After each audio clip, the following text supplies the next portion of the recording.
What's up, guys? We're here for some more CPC content. This time against a really cool guy I met during the CPC off season. We've been recently in a team tournament together. It's Jake for my week 2 match.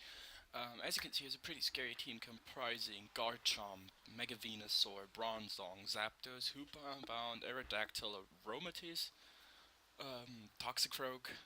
I think that's it, and Jellicent. So yeah, pretty scary. Like his combination of defense and offense is pretty terrifying for me because I can either like be pretty defensive team that can really. Okay, let me restart. Go mon by mon. Zapdos issue always comes in a Heracross after threatens it out, threatens my entire team with its stab.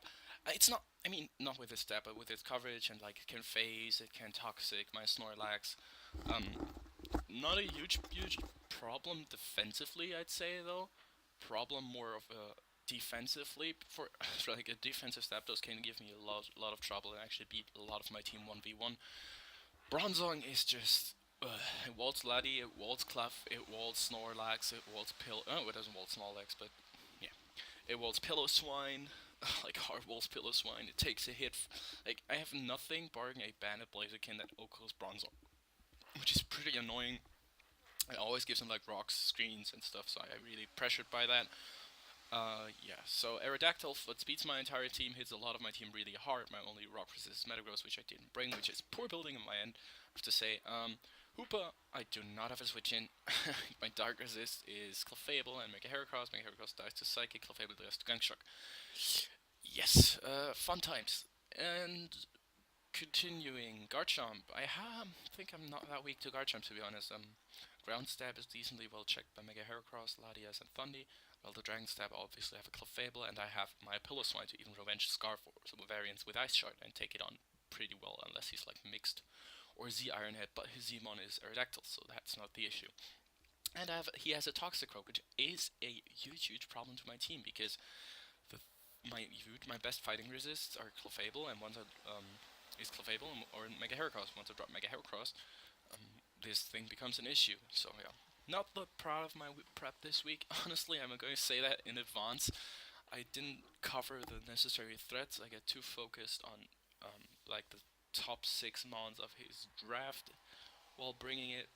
While prepping and never really considering all options he might bring, I thought he might bring a more defensive team than he actually did, which perfectly made sense though on his part because he has so much offensive pressure for my team and can rely on solo Bronzong and Zapdos to take care of the defensive load versus my team. Um, that being said, I still built a team, so yeah, it's not that bad. Not that it's a bad team, but you know, we have to. I have definitely made some errors, had some errors in prep this week, and I'll try to get rid of those for next week. So yeah, first of all, I have my Mega Heracross. I brought a 4 attacks Mega Hera with whatever. I play Jack again. I don't have to reveal my full set. So I want to go in depth with you guys and just tell you the mistakes I think I made in prep and how I will try or what I would have done differently in prep, considering what he brought and what I should have been thinking while prepping. But yeah, time restraints and stuff. So I won't do that now. Sorry. So no in-depth team builder. You saw what I brought. If the sets get revealed in battle, that's cool. If not, I'll keep it that way. So yeah, let's go right to the match. I decide to lead off with my Roserade as it can 2-hit KO everything on his team. It outspeeds a lot of his team. And yeah, so I'm right here. I decide to just throw out a Sludge Bomb as he reveals to be faster, which is surprising. So he's definitely speedy, like speedy bulky maybe. Um, his speed creeping is a bit odd here. Anyway, um, yeah. So I throw off a Sludge Bomb to 50%, get the lucky poison. It's a roll to KO Zapdos, not even after leftovers. But I do have my poison chance, so yeah, I neutralize his leftovers and even get the poison, which is nice. I don't want to let my Roserade die though, and the damage from Hidden Power tells me that it's actually HP flying, which makes it, and here having likely a Roost and Thunderbolt, makes it a toss-up between Heat Wave to at least do some damage to Pillow Toxic or Roar. So I want to scout for what his set is, go into Pillow and just set up my Stealth Rocks right here, predicting him to switch out and keep his Zapdos, which is a nuisance to my team, as he goes into Bronzong. And this is a thing you'll see multiple times. I'll be forced to bring in my Pillow because it can actually tank a lot of hits on his team decently well, which gives him a fucking free switch out, into Bronzong. So yeah, and he screens.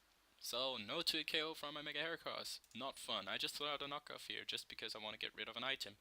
As he reels to be Life Orb Chomp. Great. Chomp without Life Orb is easily taken on by Pillow and Clefable. I go to Pillow He sets up Stealth Rock. So this is his rocker. It's probably dual screens Bronzong then with Psychic and Gerbil, I'd imagine. Maybe Earthquake and Earthquake and Psychic. I don't know.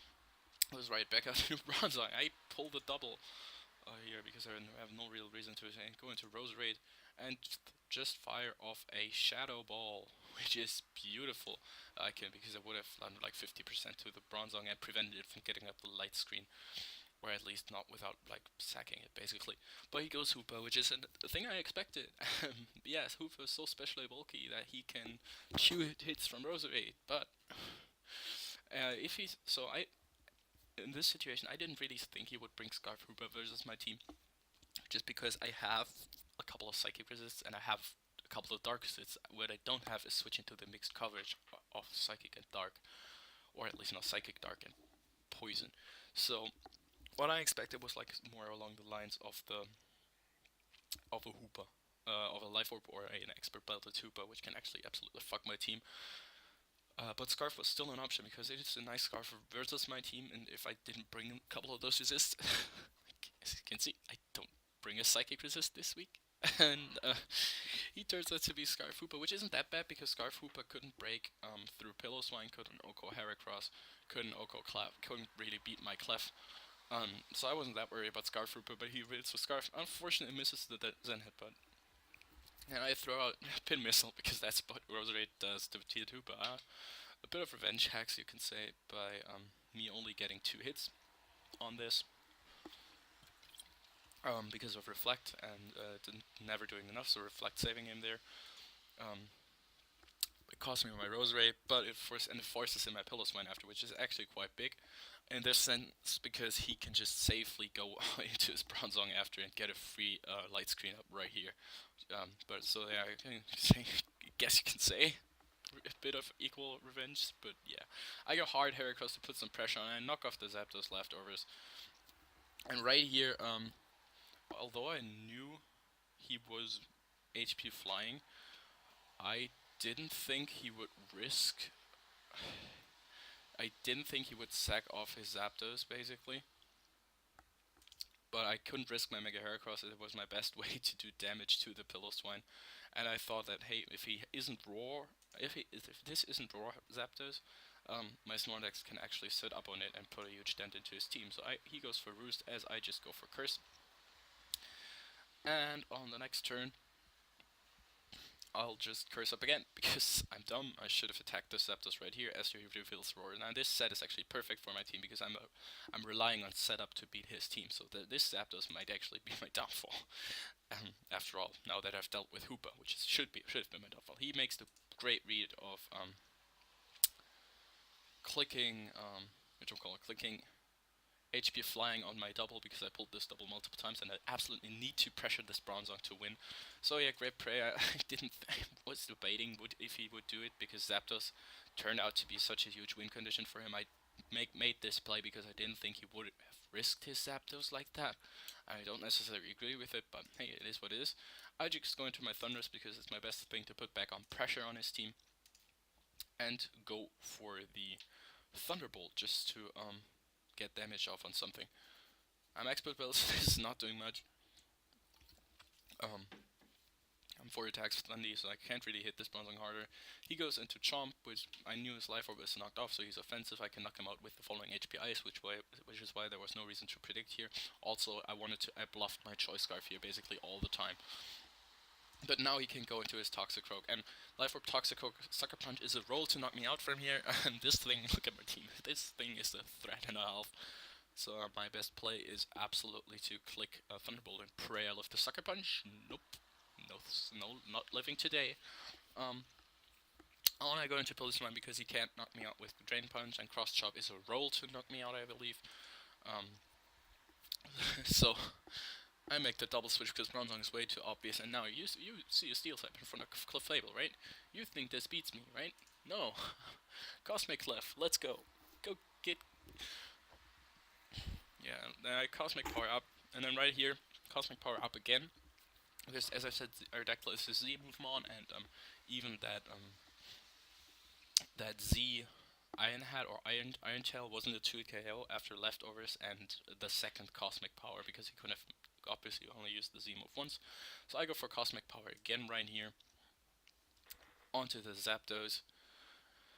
And I can win this game if I manage to kill him with Moonblast, but I'm dumb. I forget he's faster than me.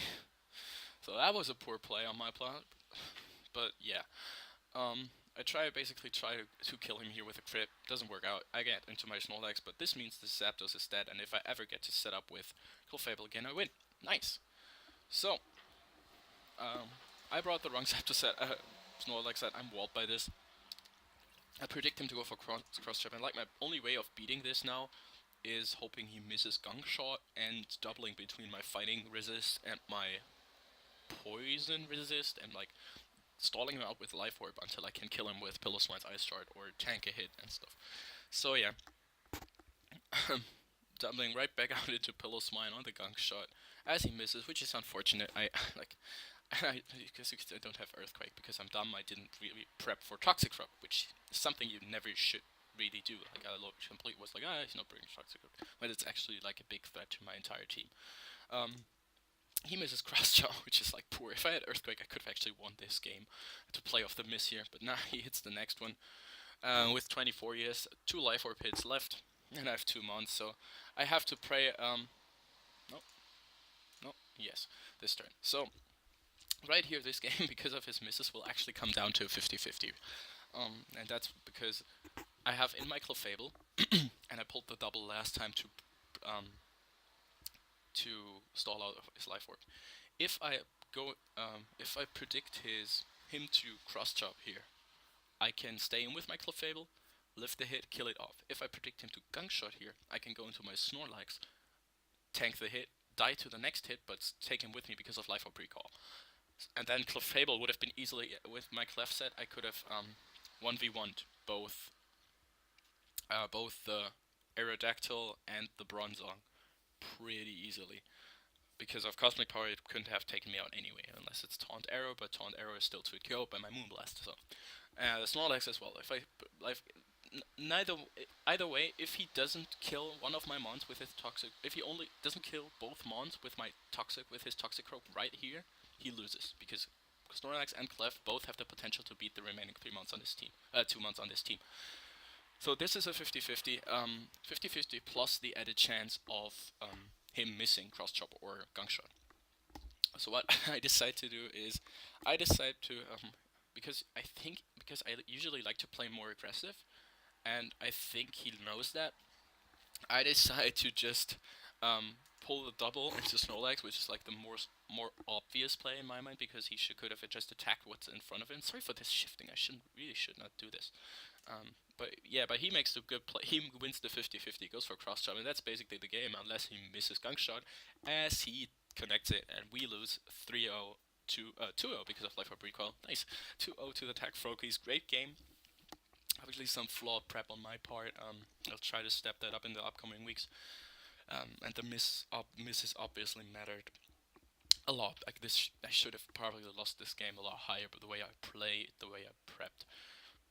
But made it pretty close. Could have pulled it back in the end if I won that 50-50, but you know, we're not winning 50-50s, yeah. So, thanks for watching, guys. I hope you enjoyed. Peace. Next time.